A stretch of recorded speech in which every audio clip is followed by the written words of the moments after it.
लक्ष्मी कहती है कि एक स्त्री को घर की यह 5 चीजें कभी दूसरों को नहीं देनी चाहिए। आज हम आपको माँ लक्ष्मी की एक प्राचीन कथा सुनाने जा रहे हैं। इस कथा के माध्यम से आपको पता चल जाएगा कि एक स्त्री को अपने घर की कौन सी चीजें दूसरों को नहीं देनी चाहिए। जो भी स्त्री यह चीजें दूसरों को दे देती है, माँ लक्ष्मी उसके घर को छोड़कर चली जाती है। इसलिए दोस्तों, आप इस कथा को पूरा जरूर सुने, क्योंकि आधा अधूरा ज्ञान घातक होता है। जो भी इस कथा को पूरा सुनता है, माँ लक्ष्मी उसकी झोली खुशियों से भर देती है। तो चलिए बिना देरी किए आपको वह प्राचीन कथा सुनाते हैं। दोस्तों, पूर्व काल की बात है। एक अत्यंत शोभायमान नगरी थी। उस नगरी में एक सुकन्या नाम की स्त्री अपने पति और सास ससुर के साथ निवास करती थी। सुकन्या एक पतिव्रता नारी थी, जो सत्य, धर्म का पालन करने में तत्पर और गृह कार्य में दक्ष थी। सुकन्या का स्वभाव अत्यंत दयालु था। वो सदैव दूसरों की सहायता किया करती थी। सुकन्या का पति संजय एक वैश्य था। उसकी अनाज की एक दुकान थी। वो बाजार में लोगों की जरूरत की चीजें बेचा करता था। सुकन्या अपने पति से बहुत अधिक प्रेम करती थी। वो अपने पति को ही परमेश्वर मानकर उसकी सेवा करती थी। सुकन्या नित्य पति से पहले जागती थी, अपने घर के आंगन को स्वच्छ करती थी, फिर रंगोली बनाकर आंगन की सजावट करती थी। उसके बाद वह अपने घर को स्वच्छ करती, फिर स्नान आदि कार्य संपन्न करके वह तुलसी को जल देती थी और देवी देवताओं का पूजन करती थी। इस प्रकार से वह रोज अपने नित्य कर्म करती थी। सुकन्या ने कभी किसी का अनादर नहीं किया। वह सभी के साथ मधुर वाणी में बातें करती थी। सभी लोग सुकन्या को देखकर कहने लगे थे कि यह तो साक्षात लक्ष्मी के समान गुण वाली स्त्री है। यह अपने परिवार का कितने अच्छे से ख्याल रखती है। इसके अलावा सुकन्या दान धर्म करते समय कभी अपने हाथ पीछे नहीं खींचती थी। उसके द्वार पर जो भी याचक आता, वह उसे दान दिए बगैर नहीं भेजती थी। उसके द्वार से कोई खाली हाथ नहीं जाता था। जो भी भूखा उसके द्वार पर आता, तो वह भरपेट भोजन करके ही लौटता था, जिससे उसके द्वार पर आए हुए सभी याचक अत्यंत प्रसन्न होकर उसे आशीर्वाद देकर लौट जाते थे। इतना ही नहीं, सुकन्या अपने पड़ोसियों की भी सहायता करती थी। उसके पड़ोस में जो भी गरीब और दुखी लोग रहते थे, उन्हें भी वह नित्य भोजन दिया करती थी। पड़ोसियों को जो जो चीजें लगती, सुकन्या बिना विचार किए ही दे दिया करती थी, जिस कारण से सुकन्या के पड़ोसी भी उसका बहुत अधिक सम्मान करते थे। वह कहते थे, आहो, ये सुकन्या तो साक्षात देवी है। देवी साक्षात माँ अन्नपूर्णा ने ही सुकन्या के रूप में जन्म लिया है। लोग जब भी सुकन्या की प्रशंसा करते, तो वह सभी उसके विषय में अच्छी बातें ही कहते, लेकिन लोगों की बातें सुनकर भी सुकन्या ने कभी घमंड नहीं किया। वह उन सभी से आदर और सम्मान से ही बातें किया करती थी। फिर एक दिन की बात है। सुकन्या की एक पड़ोसन उसके घर पर आती है। सुकन्या उसका स्वागत करती है और बड़े प्रेम से उससे कहती है, आज किस कारण से तुम्हारा मेरे घर पर आगमन हुआ है?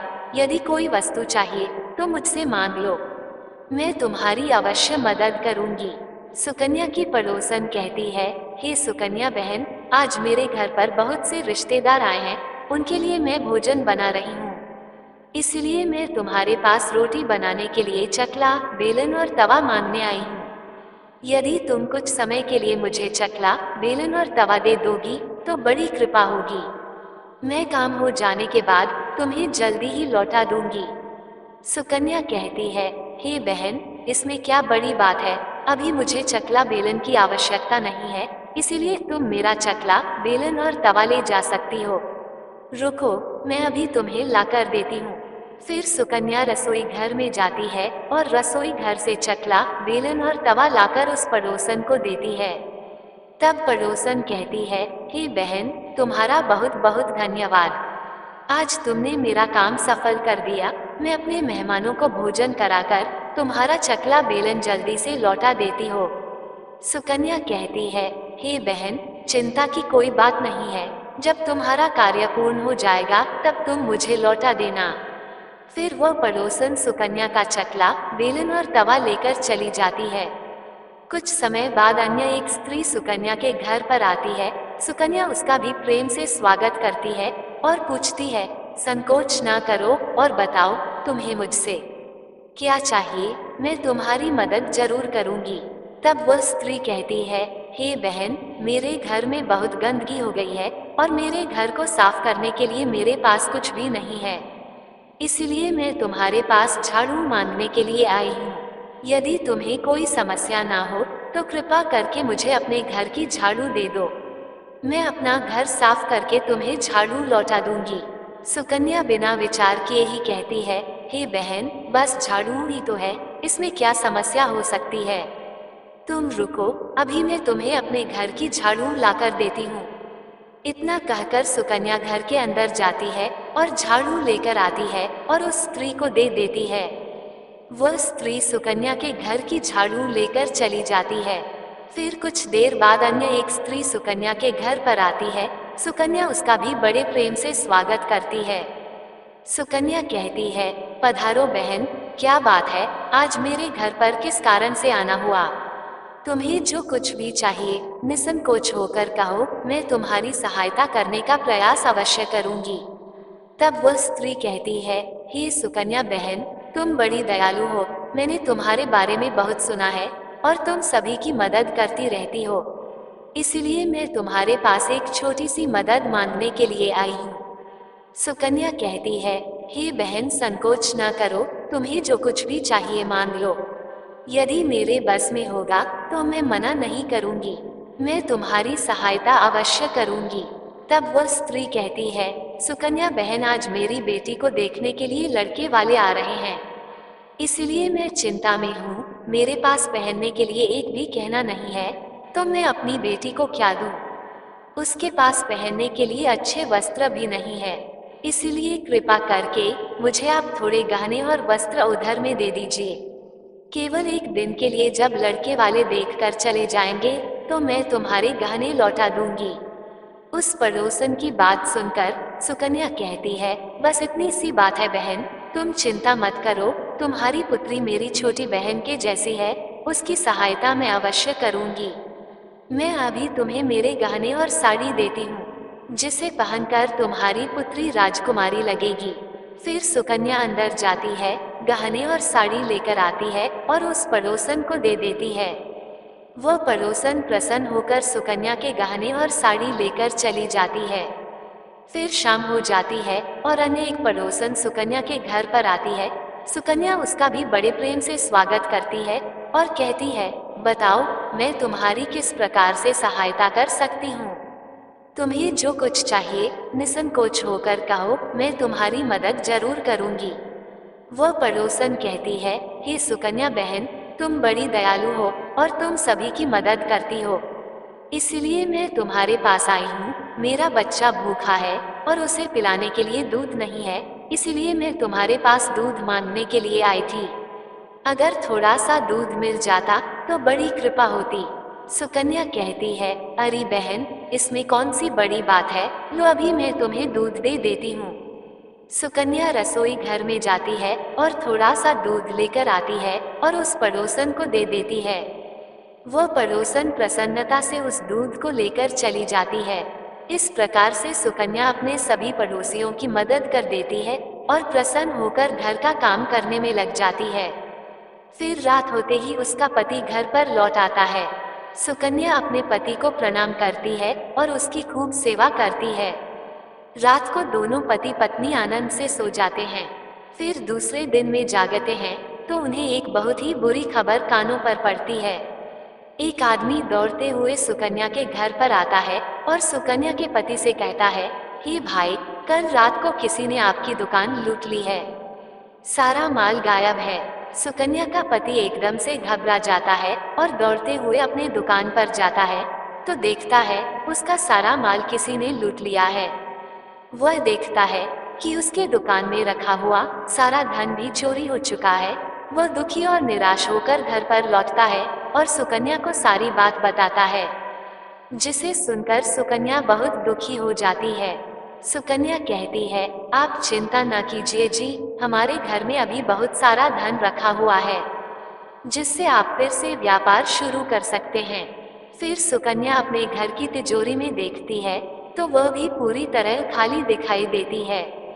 उसके अंदर का भी सारा माल अब चोरी हो चुका था। ये देखकर सुकन्या बहुत दुखी हो जाती है। उसे समझ में नहीं आता कि यह कैसे हुआ।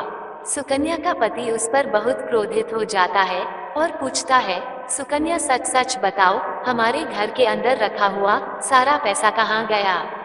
सुकन्या कहती है, हे स्वामी, मैं घर पर ही थी, सारा धन तिजोरी में ही था, किसने इसे चुरा लिया पता नहीं। कृपया आप शांत हो जाइए, हम कोई ना कोई उपाय जरूर ढूंढ लेंगे। सुकन्या का पति कहता है, ये जो तुम दूसरे लोगों को घर पर बुलाकर खिलाती हो, अनजान लोगों को घर में बुलाती हो, उसी का फल है। यह उन्हीं में से किसी ने हमारे घर का सारा पैसा चुरा लिया है। क्रोध में आकर सुकन्या का पति उसे भला बुरा कहता है। सुकन्या की सास भी उसे बहुत कोसती है और कहती है, तुम ही पड़ोसियों को घर की चीज देती रहती हो, बिना सोचे किसी की भी मदद कर देती हो, उन्हीं में से किसी ने सारा पैसा चुरा लिया है। घर के सभी लोग सुकन्या को भला बुरा कहने लगते हैं। फिर सुकन्या अपने पति को दिलासा देते हुए कहती है, हे नाथ, मैंने मेरे कुछ गहने हमारी पड़ोसन को दिए हैं, मैं उसके पास से गहने लेकर वापस आती हूँ।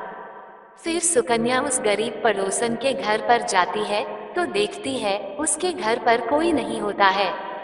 वह स्त्री भी घर छोड़कर सुकन्या के गहने लेकर भाग गई होती है। सुकन्या निराश होकर घर पर लौटी और अपने पति को सारी बात बता देती है। सुकन्या की बात सुनकर उसका पति आग बबूला हो जाता है और सुकन्या को भला बुरा कहने लगता है। सुकन्या का पति कहता है, हे सुकन्या, तुम बड़ी मूर्ख हो, तुम्हारे ही कारण हमारा सारा धन वैभव चला गया है। तुम्हारे दान देने की आदत के कारण ही हमारे ऊपर यह मुसीबत आन पड़ी है। अब तू इस घर में नहीं रह सकती, तू अभी इसी क्षण इस घर को छोड़कर चली जा। सुकन्या कहती है, हे नाथ, आपके सिवा मेरा इस दुनिया में कोई नहीं है, मैं आपको छोड़कर कहाँ जाऊं? सुकन्या का पति कहता है, तू कहीं पर भी जा, लेकिन अब इस घर में तू नहीं रह सकती। तेरे ही कारण मेरा सब कुछ बर्बाद हो गया है। तू इस घर में रहेगी तो बचा हुआ सब कुछ नष्ट हो जाएगा। सुकन्या अपने पति को हाथ जोड़कर विनती करने लगती है, हे स्वामी, ऐसा ना कहिए, मैंने कोई अपराध नहीं किया है। आपके बगैर मैं जीवित नहीं रह सकती, मुझ दासी को आप घर से मत निकालिए। लेकिन सुकन्या का पति उसकी एक नहीं सुनता है और उसे अपने घर से धक्के मारकर निकाल देता है और कहता है, अब तुम इस घर से चली जाओ और लौटकर मत आना, चाहे तो किसी नदी में कूदकर अपनी जान दे दे, लेकिन अब तू इस घर में मेरे साथ नहीं रह सकती। फिर सुकन्या दुखी होकर रोते हुए अपने पति के घर को छोड़कर चली जाती है। चलते चलते सुकन्या माता लक्ष्मी के मंदिर में जाती है और माँ लक्ष्मी से प्रार्थना करते हुए कहती है, जो मेरी ऐसी दशा हुई है, हे माँ लक्ष्मी, मैं तो नित्य आपकी पूजा करती थी, फिर भी आपने मेरा घर क्यों छोड़ा? कृपया मुझे बताओ माँ, मैंने ऐसा कौन सा अपराध किया जो आप मुझसे रूठ गई हो? फिर सुकन्या वहीं पर बैठकर सोचने लगती है, यदि मेरे पति मेरा स्वीकार नहीं करेंगे तो मैं जीवित रहकर क्या करूं? यदि मेरे ही कारण मेरे पति की दुर्दशा हुई है तो मुझे जीवित रहने का कोई अधिकार नहीं है। इतना सोचकर सुकन्या अपने प्राण देने के लिए नदी की तरफ जाने लगती है। नदी के पास जाकर सुकन्या माता लक्ष्मी से प्रार्थना करती है, हे माँ लक्ष्मी, अब मैं अपने प्राण देने जा रही हूँ, यदि मेरे द्वारा तुम्हारी पूजा में कोई कमी रह गई हो तो मुझे माफ करो। मैं अपने पति के बगैर जीवित नहीं रह सकती, इसीलिए अब मैं इस नदी में कूदकर अपने प्राण दे दूंगी। इतना कहकर सुकन्या नदी में कूदने ही वाली होती है कि साक्षात माँ लक्ष्मी उसे स्थान पर प्रकट हो जाती है। माँ लक्ष्मी सुकन्या से कहती है, रुक जाओ सुकन्या, रुक जाओ पुत्री, तुम ये क्या कर रही हो? सुकन्या आंखें खोलकर देखती है कि साक्षात माँ लक्ष्मी उसके सामने खड़ी है। माँ लक्ष्मी के दर्शन करके सुकन्या बहुत प्रसन्न हो जाती है और माँ को बारंबार नमस्कार करते हुए कहती है, हे माँ लक्ष्मी, मुझे क्षमा करो, मैं बहुत बड़ा पाप करने जा रही थी। देवी लक्ष्मी कहती है, हे सुकन्या, मनुष्य को स्वयं अपने प्राण नहीं लेने चाहिए, यह महापाप है। ईश्वर ने जो शरीर प्रदान किया है उसे ऐसे नष्ट नहीं करना चाहिए। सुकन्या कहती है, हे माँ, मैं विवश हूँ। मेरे पति ने मेरा त्याग किया है और स्त्री को अपने पति को छोड़कर नहीं रहना चाहिए। मैं अपने पति को छोड़कर जीवित नहीं रह सकती, इसी कारण से अपने प्राण देने जा रही हूँ। देवी लक्ष्मी कहती है, हे सुकन्या, मैं सब कुछ जानती हूँ और यह भी जानती हूँ कि तुम्हारे पति ने तुम्हारा त्याग क्यों किया है। ये सब तुम्हारी ही भूल के कारण हुआ है।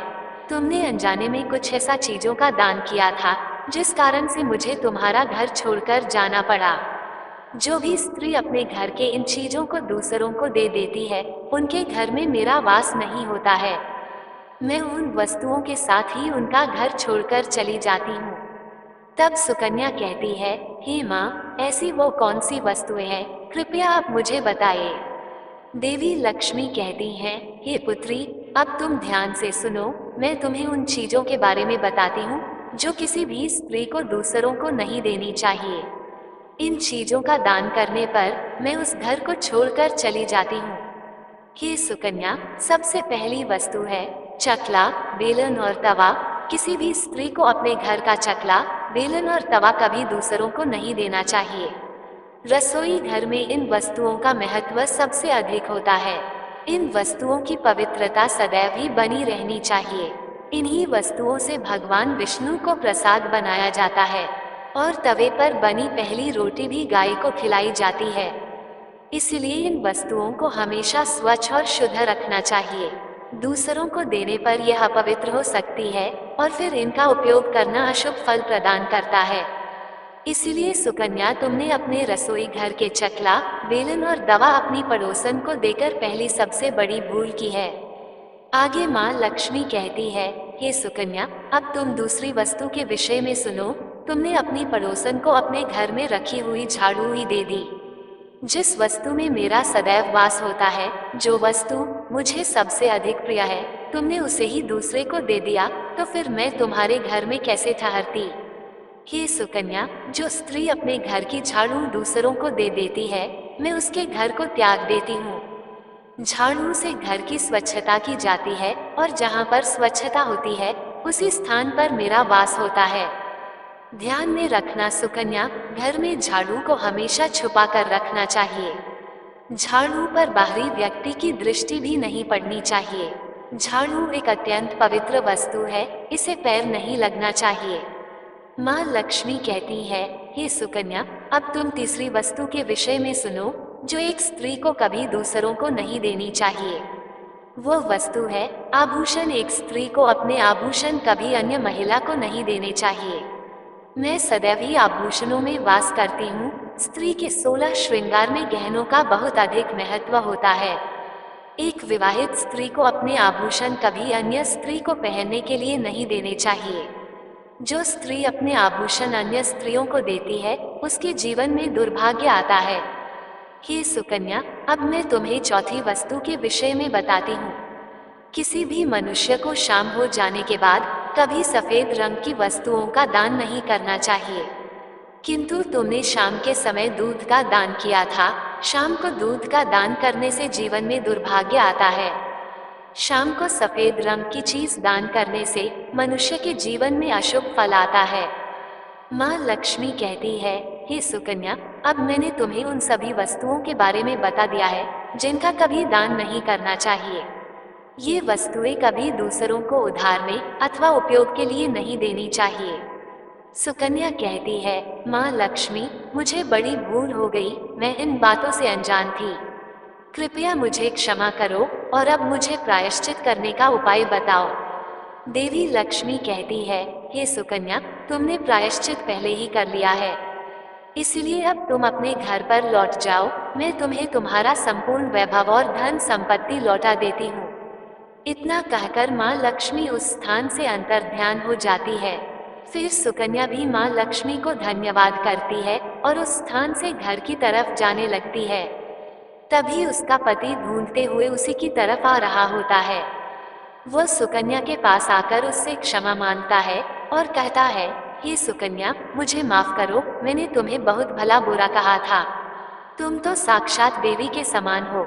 माँ लक्ष्मी की कृपा से हमें अपना सारा धन वैभव वापस मिल गया है।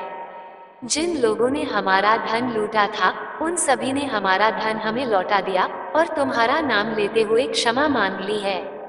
ये सुनकर सुकन्या बहुत प्रसन्न होती है और अपने पति के साथ घर पर लौट जाती है।